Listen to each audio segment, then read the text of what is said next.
అందుకని దొండకాయ తింటే మందబుద్ధి కాదు, మంచి బుద్ధి వస్తుంది. అందుకని జ్ఞాపక శక్తి పెరుగుతుంది, పిల్లలకి లెర్నింగ్ ఎబిలిటీ పెరుగుతున్నదని మరి సైంటిస్టులు చేసిన పరిశోధన చూసారు, ఎంత చక్కగా ఉపయోగపడుతుందా. కాకపోతే దొండకాయ వండుకునే తీరులో మీకు హాని కలిగించే విధంగా కూడా మీరు వండుకోవచ్చు. 2 రకాలుగా దొండకాయ వండినప్పుడు మీకు ఎక్కువ హాని జరుగుతుంది. ప్రధానంగా మొట్టమొదటిది, దొండకాయ ముక్కలు కూడానండి చక్క చీలికల వలె కట్ చేసేసి రింగులుగా దీన్ని నూనెలో వేసి దేవుతుంటారండి. డైరెక్ట్గా వేసేస్తారు, ఏదో బజ్జీ బోండా పునుకేసినట్టు నూనెలో వేసి డీప్ ఫ్రై చేస్తారు. అది డ్యామేజ్ చేస్తుంది బ్రెయిన్ని.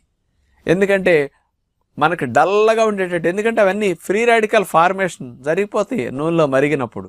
అందుకని దొండకాయ వేపుడు అట్లా చేయకండి. బయట నాన్ స్టిక్ పాత్రలో దొండకాయ అంటుకోకుండా, మేము ఆశ్రమంలో 500-600